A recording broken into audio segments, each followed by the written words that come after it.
Class 9 हम coordinate geometry उसके बाद यूक्लिड ज्योमेट्री, क्योंकि दोनों एक दूसरे से रिलेटेड है, तो कोऑर्डिनेट ज्योमेट्री के बाद यूक्लिड ज्योमेट्री पढ़ लेते हैं ताकि आपको ट्रायंगल एंगल जो भी आगे के चैप्टर्स हैं वो समझने में दिक्कत ना हो। जो भी कॉन्ग्रुएंसी वगैरह है तो उसका एक बेसिक नॉलेज है इस चैप्टर में। एक्चुअली ज्योमेट्री के बारे में हम लोग बहुत पहले से ही यूज्ड टू हैं। अगर हम इंडस सिविलाइजेशन को देखें तो देखिए कि वहाँ पे कितने शानदार तरीके से ज्योमेट्री का इस्तेमाल किया गया। जितने भी घर बने थे वो सब स्क्वायर ब्लॉक में थे। अगर आप इंडस सिविलाइजेशन के बारे में पढ़े हैं, उनकी जो नालियाँ थी वो ब्लॉक्स में जिस तरीके से हम लोग की नालियाँ बनती वो ज्योमेट्रिकली स्ट्रेट और वो ढलान स्लोप के साथ बनी हुई थी। उनकी ग्रेनरीज बने हुए थे डायमेंशनली ज्योमेट्रिकली सिंबल के साथ। तो मतलब ज्योमेट्री का इस्तेमाल बहुत पहले से हो रहा है। एक यहाँ पे थोड़ा बहुत जानकारी हम दे देते हैं कि वो लोग शुरुआत से जैसे कि ट्रायंगल के बारे में जानते थे, रेक्टेंगल के बारे में जानते थे। वो लोग एरिया को क्या कहते हैं, जैसे कि अगर ये ABCD है ये है तो ये एरिया कहता है। तो एरिया क्या कह रहा है, एरिया का मतलब इसमें जितना टोटल लेंथ हो जा रहा है वो सारा लेंथ ही क्या है आपका एरिया है। तो इस तरीके से वो लोग जानते थे एरिया का इस्तेमाल करना, वॉल्यूम का इस्तेमाल करना कि एरिया में हाइट से मल्टीप्लाई कर देंगे तो हमको वॉल्यूम मिल जाएगा। तो एनिशिएंट जो हमारे थे वो लोग ये सब चीज़ें जानते थे, ऐसा नहीं था। ठीक है ना। कंस्ट्रक्टिंग कैनल्स, पिरामिड जो उन्होंने बनाया, मिस्र की पिरामिड जिसको हम लोग देखकर इजिप्ट पिरामिड को देखकर कहते हैं कि दुनिया का 7वां अजूबों में से 7 वंडर में से एक वंडर है। तो उस समय से ही ज्योमेट्री का नॉलेज है। एक ग्रीक मैथमेटिशियन थे, वो जो थे वो मैथमेटिक को एक ट्रू इवेंट से जोड़ना चाहते थे। जो ग्रीक मैथमेटिशियन थे वो मैथ्स को क्या करते थे कि इवेंट से सिंबलाइज करना चाहते थे। जैसे कि सूरज 24 घंटे में अपना एक रोटेशन पूरा करता है सर्कुलर पाथ पे। गैलीलियो ने बताया था कि अर्थ करता है, नहीं अर्थ करता है, सन नहीं करता है। सन भी करता है लेकिन वो किसी की रिस्पेक्ट नहीं, खुद अपने एक्सेस पे घूमता है। तो अर्थ जो है सन के चारों तरफ 24 घंटे में एक रोटेशन लगा देता है। ठीक है। तो वो एक सर्कुलर पाथ की परिकल्पना हुई। स्टेटमेंट इस तरीके से हुआ, किसके साथ, नेचर के साथ जोड़कर। ठीक है। एक पाइथागोरस का नाम तो आप लोगों ने सुना होगा। पाइथागोरस आपको बता दें कि ग्रीक मैथमेटिशियन यूक्लिड्स के स्टूडेंट रहे हैं पाइथागोरस। ठीक है। पाइथागोरस ने क्या बताया था, पाइथागोरस ने बताया था क्या कि अगर एक राइट एंगल ट्रायंगल है ABC, अगर ABC एक राइट एंगल ट्रायंगल है, C पे राइट एंगल है, तो परपेंडिकुलर का स्क्वायर प्लस बेस का square is equal to hypotenuse का स्क्वायर। और भी बहुत सारी चीजें इवेंट जो है एनएसएम फिजिक्स ने हमको दिया, सर्कल का डायमीटर, रेडियस। ठीक है ना।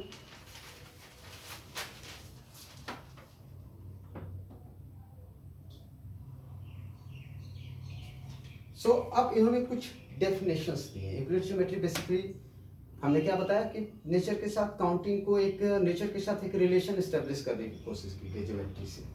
ठीक है। तो उन्होंने बोला कि कुछ उन्होंने पॉइंट्स दिए, कुछ उन्होंने अपने डेफिनेशंस दिए। तो यूक्लिड्स के कुछ डेफिनेशंस है, ज़्यादा नहीं है, सिर्फ इंट्रोडक्शन है। बाकी इसी सब चीज़ों से, इसी इंट्रोडक्टरी पॉइंट से बड़े बड़े ज्योमेट्री, चाहे आप ट्रायंगल बनाते हो, कॉन्ग्रुएंसी बनाते हो, हाइट एंड डिस्टेंस बनाते हो, what ever you have solved, ठीक है ना, वेक्टर पढ़ते हो, इन्हीं छोटी छोटी चीज़ों से वो सारी चीज़ें का कॉम्बिनेशन है। तो हम कुछ यूक्लिड्स के डेफिनेशंस की तरफ चलते हैं और समझते जाते हैं। Euclid's definitions. यूक्लिड का पहला डेफिनेशन था, अ पॉइंट इज दैट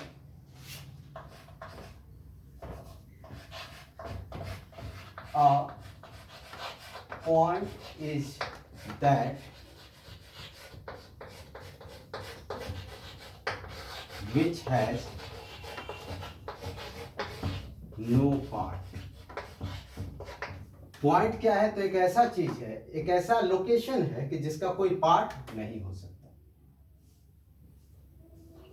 इसका कोई पार्ट्स नहीं हो सकता। तो पॉइंट इज मतलब वो किसी भी लाइन के स्टार्टिंग या आप किसी भी रेस के स्टार्टिंग या फाइनल जो होगा, जो भी होता है वो पॉइंट ही होता है। जो फाइनल जो होता है किसी भी लाइन का स्टार्टिंग एंड पॉइंट जो होता है वो एक पॉइंट ही होगा।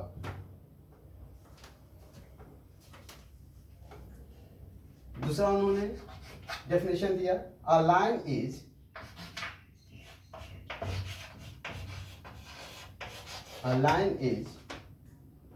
breathless length।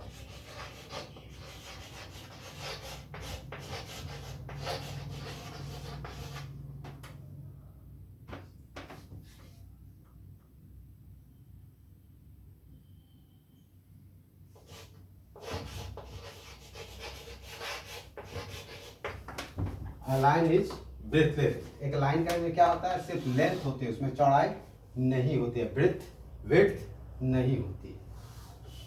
थर्ड डेफिनेशन इन्होंने क्या दिया, the ends of a line are point, जो कि कुछ देर पहले मैंने बोला था। The ends of a line are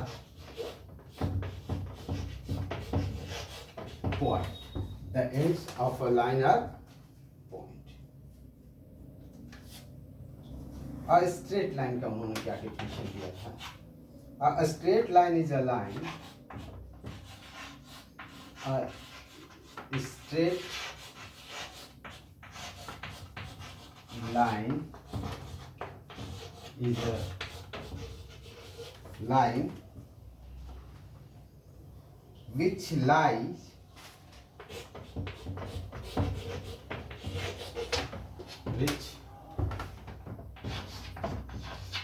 lies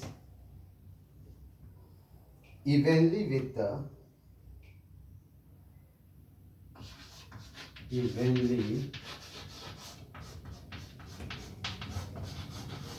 the point on itself,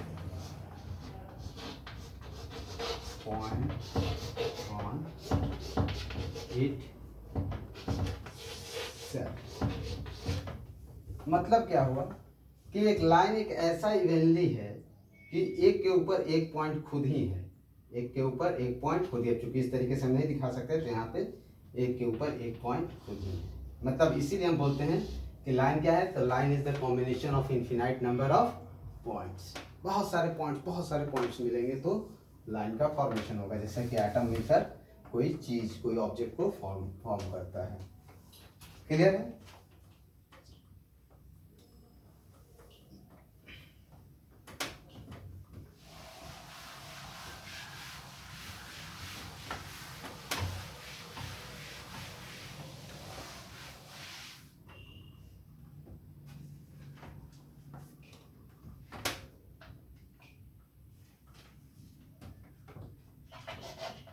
पांचवा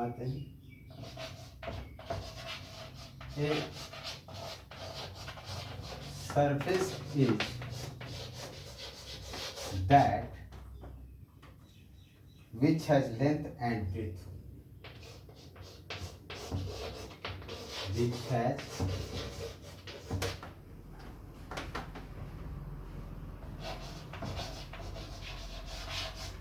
length and breadth only। Surface क्या है, जिसमें सिर्फ लेंथ और क्या हो, ब्रेथ हो। तो याद कीजिए कि कुछ दिन पहले भी जब आप लोग को कोऑर्डिनेट ज्योमेट्री पढ़ाया था तो बताया था ना, एक एक्स एक्सिस एक वाई एक्सिस है, उसी को तो एक हॉरिजॉन्टल लेंथ के लिए और एक वर्टिकल लेंथ के लिए। ठीक है, तो यही हमारा प्लेन है। ठीक है, प्लेन में क्या होता है, ये क्या है हमारा, प्लेन की लेंथ होती है और विड्थ होती है। क्लियर? ठीक है। छठा डेफिनेशन उन्होंने क्या दिया, six definition, the edge of surface, the edge of surface is a line. किसी सरफेस का जो एज होगा, जो किनारा होगा, वो हमेशा क्या होगा, एक लाइन। क्लियर? और उन्होंने प्लेन सरफेस के लिए क्या बोला, प्लेन सरफेस का डेफिनेशन क्या दिया, a plane surface is a surface, plane surface is a surface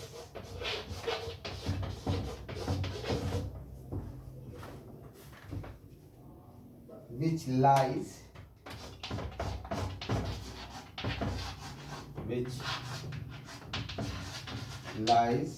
evenly with straight line, lies evenly with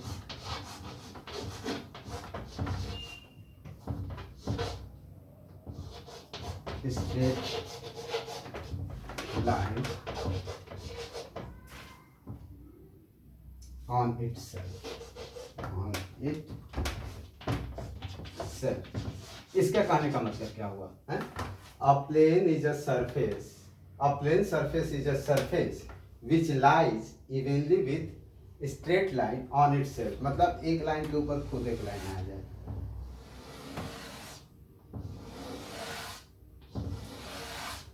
हम क्या देखते जा रहे हैं, क्या बनता जा रहा है, सरफेस बनता जा रहा है, क्योंकि लेंथ भी है और ब्रेड्थ भी है, बन रहा है कि नहीं सरफेस, क्लियर। तो ये कुछ डेफिनेशन थे यूक्लिड्स के, ठीक है। अब यूक्लिड्स के कुछ एक्सियम हैं। अब एक्सियम क्या है, तो एक्सियम होता है यूनिवर्सल ट्रुथ। एक्सियम क्या होता है, यूनिवर्सल ट्रुथ, जो कि प्रकृति में है, ठीक है ना, उसको किसी से प्रूफ की जरूरत नहीं है। जैसे सूरज पूरब में उगता है, विनुट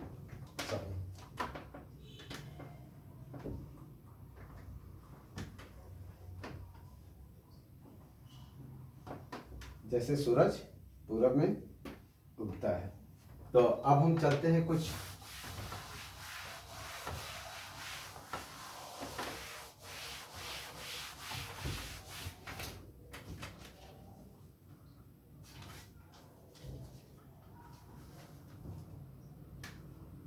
यूक्लिड्स एक्सियम के बारे में चर्चा करते हैं।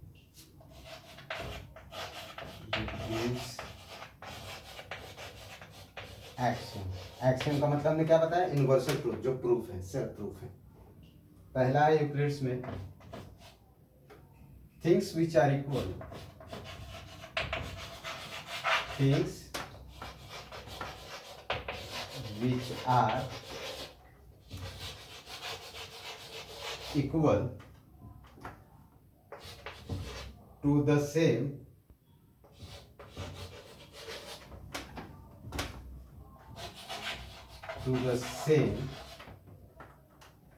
are equal to one another, are equal to one another, are equal to one another। मतलब क्या हुआ कि if A is equal to B and C is equal to A, A किसके बराबर है, B के बराबर है, और A किसके बराबर, C किसके बराबर है, A के बराबर है। इसका मतलब B and C is also equal, it means कि B is equal to C। Clear समझ में आया?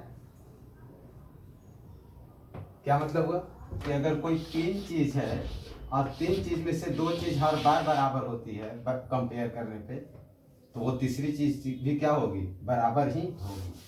मतलब A बराबर B भी है और C बराबर A है, इसका मतलब B के बराबर भी C है। तो ये समझ में आ गया आपको।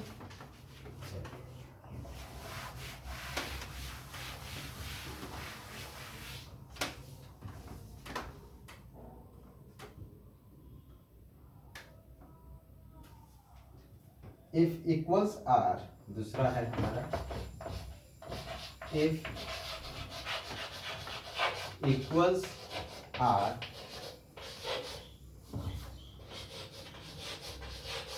added to the equal,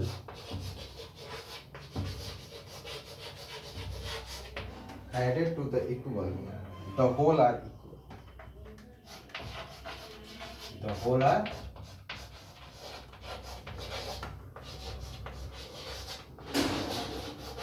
equal, whole are मतलब क्या है कि a is equal to b है, ठीक है।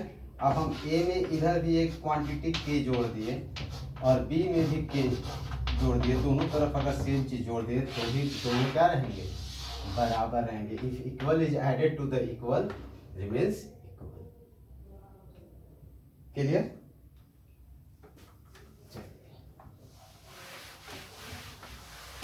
अब हम थर्ड एक्सियम इसका क्या है, वही है if equals are subtracted from equal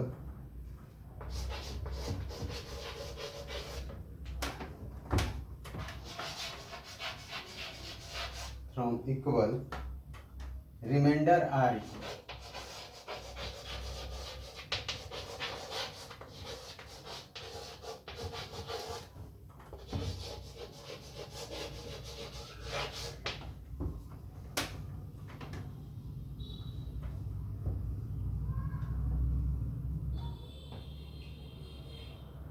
ठीक है, क्या जैसे क्या कि अब a is equal to b है, इसमें से सेम चीज घटा दीजिए और इसमें से भी वही चीज घटा लीजिए तो भी दोनों क्या रहेंगे, इक्वल ही रहेंगे। अगर इक्वल्स में से इक्वल को सब्ट्रैक्ट किया जाए तो भी कोई भी दिक्कत नहीं होती है, वही होती है।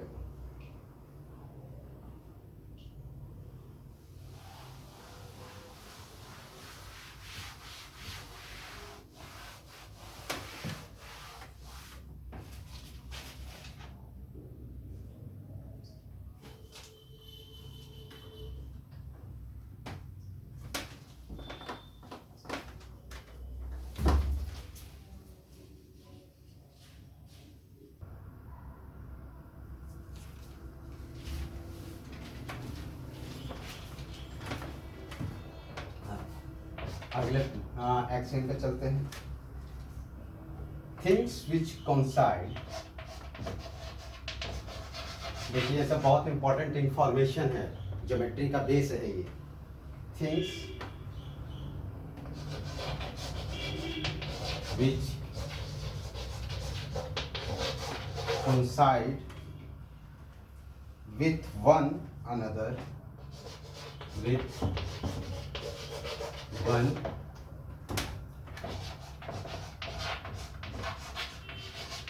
another are equal to one another, are equal to one another। मतलब एक लाइन है ए बी, ठीक है, और एक और लाइन सेगमेंट है पी की, ठीक है। अगर हम इस लाइन को उठाकर लाते हैं और दोनों का एंड पॉइंट सेम हो जाए, दोनों का एकदम क्या हो जाए, सेम हो जाए, जो एंड पॉइंट दोनों का क्या हो जाए, सेम हो जाए, तो ये क्या होंगे, दोनों इक्वल होंगे। ए बी इक्वल टू क्या होंगे, पी बी होंगे। समझ में आई बात? अगर इस लाइन को उठाकर लेकर आए और दोनों का पॉइंट एकदम सेम टू सेम हो जाए, वही हो जाए एंड पॉइंट, तो क्या होंगे, इक्वल होंगे, जिसको आगे चलकर ट्रायंगल में आप लोग कॉन्ग्रुएंसी के रूप से पढ़िएगा। चलिए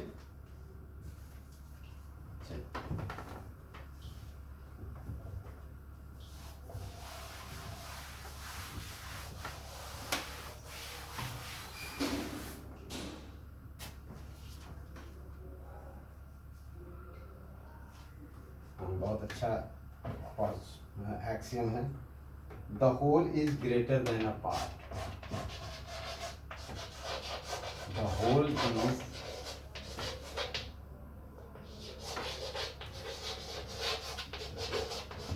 greater than a part, the whole is greater than a part। मतलब कि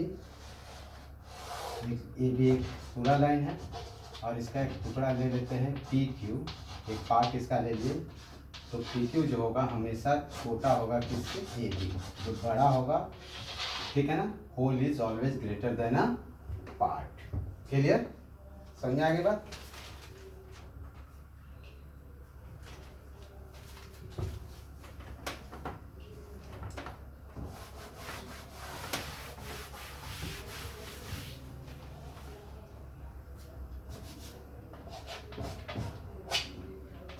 अगला पोस्टुलेट्स क्या है?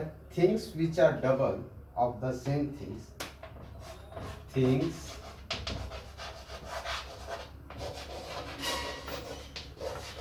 which are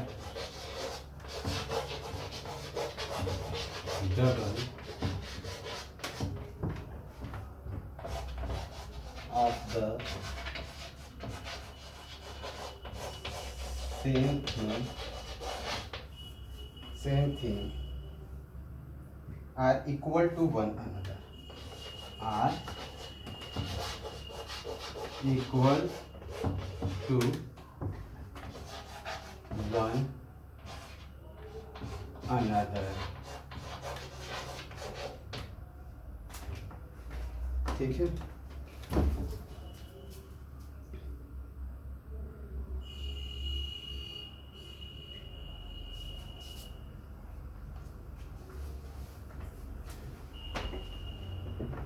so x is equal to 2y है, मतलब x 2y का दुगना है, और z भी अगर 2y है तो इसका मतलब क्या हुआ? x is equal to z। Clear? हम आते हैं अगले एक्सियम की ओर।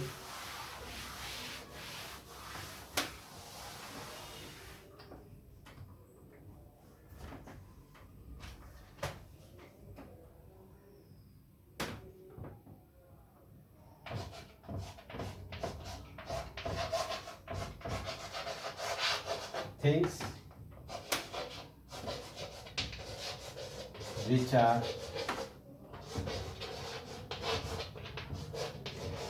halves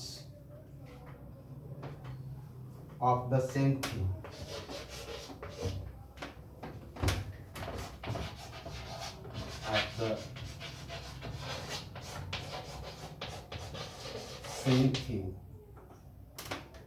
are equal to one another, are equal to one another। मतलब कि x is equal to y by two, x क्या है? y का आधा है, और z भी क्या है? वो भी y का आधा है। इसका मतलब x इज इक्वल टू क्या होगा? z होगा। क्लियर? ये था हमारे कुछ यूक्लिड्स। अब है कुछ पोस्टुलेट्स, रिजल्ट, यूनिवर्सल ट्रूथ से जो कुछ रिजल्ट जो आया ना कि एक लाइन ऐसे होता है, तब उससे उस लाइन के बारे में कुछ और जो प्रॉपर्टीज हैं, तो उसको हम लोग यूक्लिड्स पोस्टुलेट्स के नाम से जानते हैं। ये भी एक प्रकार से कह सकते हैं कि यह यूनिवर्सल ट्रूथ हैं, सत्य हैं बिल्कुल पूरी तरीके से, लेकिन ये तर्कों पे दिया गया एग्जाम्पल के साथ।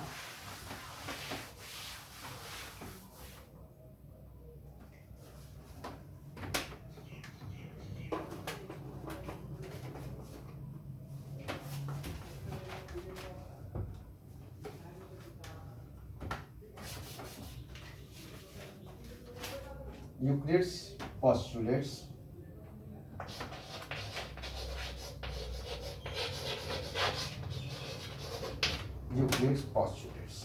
a straight line may be, पहला क्या है? a straight line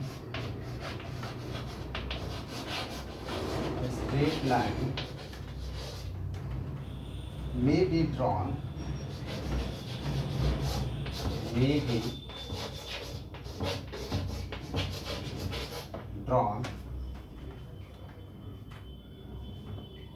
from any one point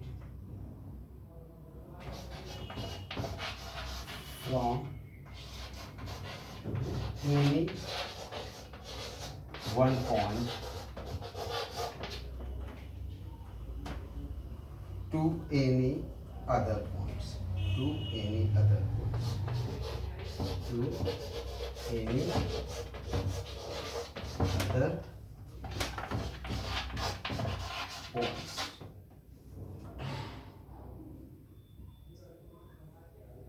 इसका मतलब क्या हुआ कि कहीं पे भी दो पॉइंट रहेंगे, उनके बीच में एक स्ट्रेट लाइन ड्रॉ किया जा सकता है, वो पॉइंट चाहे, और या फिर इसको दूसरे तरह से क्या कहते हैं?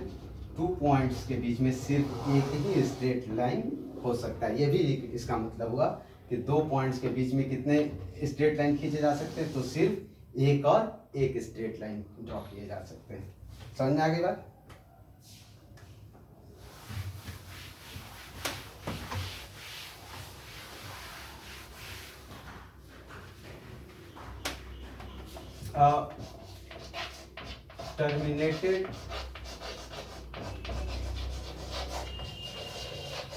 terminated line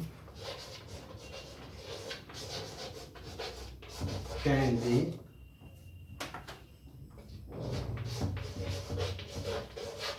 produced indefinitely, अनंत तक खींचा जा सकता है। जैसे कि एक लाइन सेगमेंट है, ये भी एक लाइन सेगमेंट है, इसका हमको एक इन पॉइंट है, लेकिन अगर इसको हम बढ़ाना चाहें तो इसको हम कहीं तक बढ़ा सकते हैं, जो कि आगे ज्योमेट्री में लोग पढ़ते हैं कि प्रोड्यूस्ड ए बी या प्रोड्यूस्ड बी सी। ठीक है, अब एक और दो और पोस्टुलेट्स बच गए हैं।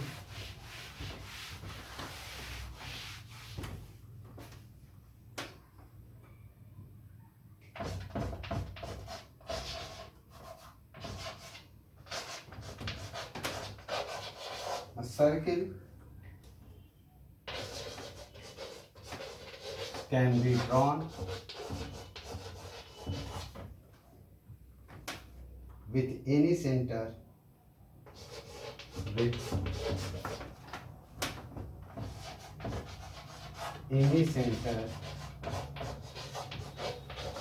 and any radius, किसी को भी कहीं पे भी सेंटर मानकर और किसी भी रेडियस का एक सर्कल ड्रॉ किया जा सकता है। ठीक है, clear?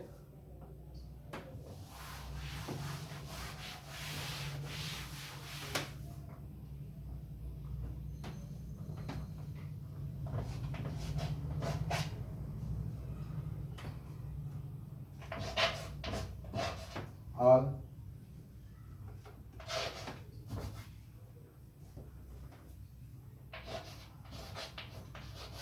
right angles are equal to 1 another।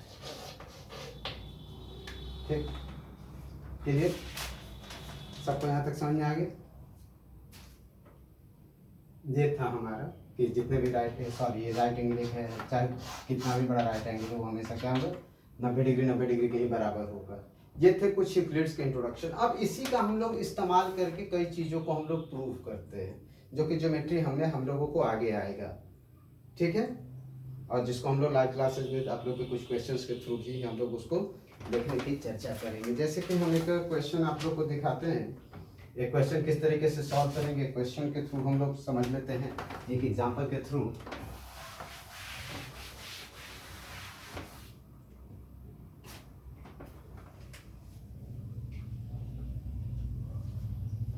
Question है, in the given figure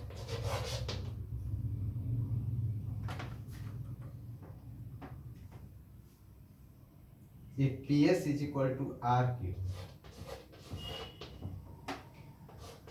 PS is equal to RQ, if PS is equal to RQ, then prove that,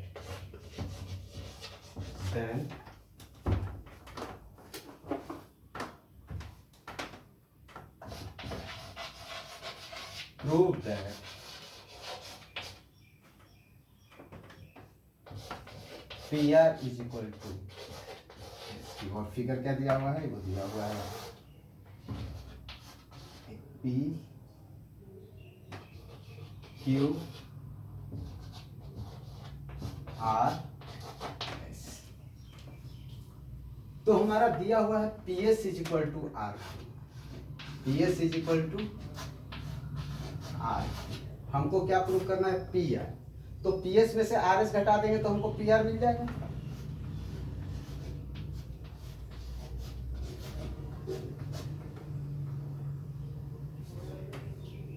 P s equal to r q दिया और are Q. तो अगर are Q में से R S को घटा देंगे तो भी हमारा एस क्यू मिल जाएगा।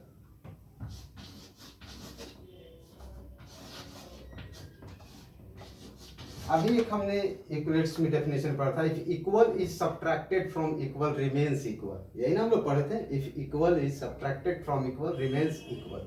तो पी एस और आर क्यू इक्वल दिया हुआ था, उन दोनों में से हम इक्वल आर एस और आर एस को ही घटाए तो जो बचेगा वो भी क्या होगा, इक्वल होगा। तो पी एस में से आर एस घटा लिए तो क्या बच गया, p r is equal to, समझ में आएगा। चलिए, ये होता है आपका यूक्लिड ज्योमेट्री का खत्म, एक टॉपिक था, बस छोटा सा था, लेकिन इसके एप्लीकेशन जो भी हम यूक्लिड्स के चाहे डेफिनेशन बताए हों, पोस्टुलेट्स बताए हों, एक्सियम बताए हों, उन सबों को समझना और जरूरत पड़ने पे उनके इस्तेमाल को करना, यही है इस चैप्टर का मेन एम। ठीक है, ओके।